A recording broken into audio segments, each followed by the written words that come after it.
लखनऊ के चिन्हट थाना क्षेत्र के मटियारी गांव से एक सनसनीखेज वारदात सामने आई है, जहां युवक को पुरानी रंजिश के चलते गोली मार दी गई। तो देखिए, युवक को पुरानी रंजिश के चलते गोली मार दी गई है। हमलावरों में विनय यादव सहित 3 अज्ञात लोग शामिल बताए जा रहे हैं। घटना उस वक्त हुई जब पुनीत प्रणामी मंदिर के पास बैठे हुए थे। घायल को तुरंत अस्पताल पहुंचाया गया, जहां उनकी हालत अब स्थिर बताई जा रही है। घटना के बाद इलाके में सनसनी फैल गई है। पुलिस मामले की जांच कर रही है, वहीं आरोपी की तलाश की जा रही है।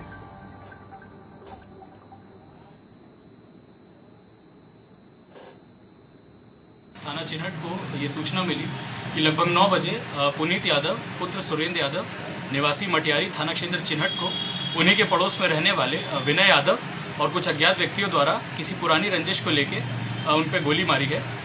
इस घटना का संज्ञान लेते हुए थाना चिन्हट की पुलिस और उच्च अधिकारीगण मौके पर पहुंचे और मजरूब को इलाज के लिए अस्पताल में भर्ती कराया, जहां डॉक्टरों ने उन्हें खतरे से बाहर बताया है। पीड़ित के भाई की तहरीर पर सुसंगत धाराओं में नामजद अभियोग पंजीकृत किया जा रहा है। हमारे संवाददाता जय त्रिपाठी जुड़ गए हैं फोन लाइन पर। जय, एक युवक को गोली मारी गई है, फिलहाल क्या सिचुएशन है युवक की, और साथ ही क्यों गोली मारी गई है, जानकारी दें विस्तार से। अच्छा, बिल्कुल। उत्तर प्रदेश में अगर हम बात करें तो लोगों का कहना है योगी सरकार है और कानून, अगर हम बात करें या लॉ एंड ऑर्डर की बात करें तो बताया जाता है बहुत मेंटेन है, लेकिन आप देख सकती हैं उत्तर प्रदेश में कानून की बात करें, अपराध की बात करें तो आप देख खुले आम लोग आते हैं और कहीं न कहीं इस तरीके के वारदात करते हुए नजर आता। और प्रशासन की अगर हम बात करें तो प्रशासन की साफ लापरवाही दिखाई पड़ती। किसी भी मामले में अगर हम देख ले तो प्रशासन की जो कार्यविधि होनी चाहिए उस पर लगातार सवालिया निशान उठता हुआ नजर आता है। और अब अगर हम माने तो कहीं न कहीं प्रशासन का डर भी खत्म होता हुआ नजर आ रहा है। कल ही की बात बता दें, जिस तरीके से थाना चिन्हट के अंतर्गत चौकी मटियारी के पास की बात बता दें, पुनीत यादव था, वो पार्टी में प्रणामी मंदिर था, वहां मंदिर पर बैठा हुआ था। अचानक उसके ही पड़ोसी विनय यादव साथ ही अज्ञात 3 लोग पहुंचते हैं और गोली मार देते हैं, जिससे गोली चलाते हैं, गोली कमर के पास से लगती हुई निकल जाती है और उसको तत्काल कहीं न कहीं उसका भाई जो पुनीत यादव का था उसने पुलिस को सूचना दी। पुलिस मौके वारदात पे पहुंची और पुनीत यादव को चंदन हॉस्पिटल में भर्ती करा दिया गया। हालांकि अगर हम बात करें तो वो खतरे से बाहर है। और वहीं अगर बात करें तो जो लोगों ने गोली मारी थी विनय यादव और अज्ञात लोगों ने, वो वहां से फरार हो गए। पुलिस का कहना है कि उनकी पूरी तरह से ढूंढा जा रहा है और जैसे से होगा जल्द से जल्द उनकी गिरफ्तारी होगी। लेकिन अभी तक अगर हम बात करें तो ऋचा, उन लोगों के हाथ खाली नजर आ रहे हैं, अभी कोई भी गिरफ्तारी नहीं हुई।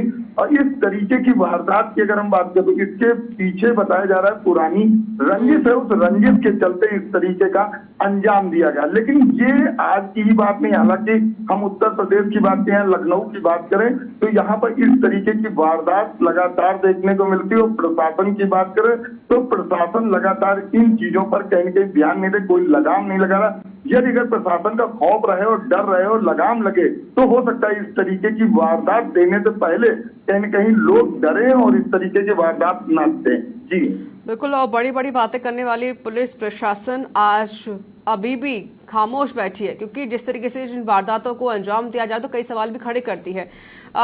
बाकी का ये जो बदमाश है ये कौन है, कहाँ के रहने वाले हैं, क्या उनके घर पर दबिश दी गई है? जय त्रिपाठी। अच्छा, बिल्कुल आपको बता दें कि उन्हीं के पड़ोसी थे विनय यादव और वहीं के रहने वाले 3 ज्ञात थे, जिनका अभी नाम पता किया जा रहा है। पुलिस में अगर हम बात करें तो पूरी तरह से मुकदमा दर्ज करा दिया गया और पिछला बताया जा रहा है कि आपसी रंजिश थी, इन लोगों का मन मुटाव था और एक दूसरे को कहीं अगर बात करें तो लोगों से बातचीत नहीं होती थी। पड़ोसियों का मानना है कि एक दूसरे से काफी पहले की बात करें तो एक बार पहले भी झगड़ा हो चुका है और जिसके बाद से लगातार रंजिश चल रही थी। उस रंजिश की वजह से अगर देखा जाए तो कल जब पुनीत यादव वहां पहुंचे मंदिर पे तो इस तरीके का अंजाम दे दिया था। तो एक बात ये भी है कि जिस तरीके से अंजाम दिया गया तो इसका कहीं न कहीं पहले से तैयारी की गई होगी, क्योंकि जो लोग पहुंचे और अचानक से गोलियां चला दी तो कहीं न कहीं ये भी एक बड़ी बात है कि उन्होंने बिना तैयारी के इस तरीके की वारदात नहीं दिया होगा। ये घटना कब की है जय? कब की घटना है ये?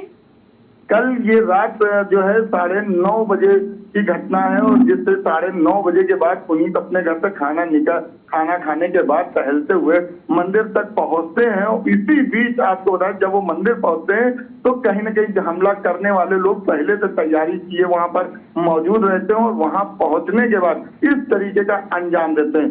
पुलिस की बात करें तो पुलिस का साफ कहना है कि उन लोगों को तलाश जारी है और जल्द से जल्द उनकी गिरफ्तारी की जाएगी। बस देखना ये होगा ऋचा कि आखिर जितने पुलिस लगातार इन बातों को करती तो आखिर क्या इस बार कब तक सफलता प्राप्त करेगी और कैसे इसको गिरफ्तार करेगी और कैसे उनको लगातार न्याय मिलता हुआ नजर आएगा। जब पहले ये झगड़ा ऑलरेडी हो चुका है तो पुलिस को इस पर एक्शन लेना चाहिए था। दूसरा, जय त्रिपाठी की लगभग कल 9 बजे की घटना आप ही बता रहे हैं और आज दूसरा दिन हो चुका है, लेकिन अभी तक पुलिस के हाथ खाली हैं। पुलिस क्या अभी हाथ पे हाथ धरे बैठी हुई है?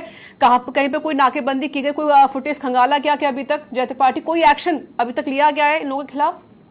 देखिए अगर हम बात करें सीसीटीवी खंगालने के बाद ही उसमें देखा गया कौन कौन लोग थे, क्या था, तो वो तो चीजें तस्वीर में साफ हो गई। उसके बाद जिस तरह से फरार हो गए हैं और फरार होने के बाद पुलिस की टीमें तैयार कर दी हैं और टीम लगाई गई है। अब बस ये है कि जिस तरीके से पुलिस की कार्यविधि है उस पर कहीं न कहीं अभी भी सवाल उठ रहा है कि आखिर 24 घंटे होने वाले हैं और अभी तक पुलिस गिरफ्तारी नहीं कर पाई। तो ये बड़ा मामला है। वहीं अगर हम बात करें तो इससे पहले जिस तरीके से इन लोगों का आपसी विवाद था उस विवाद की अगर हम बात करें तो मन मुटाव हुआ था, उस तरीके का कोई बड़ा अंजाम नहीं था जिसके कारण ये लगता था कि ये मामला पड़ोस का है तो पड़ोस में ही समाप्त हो जाएगा।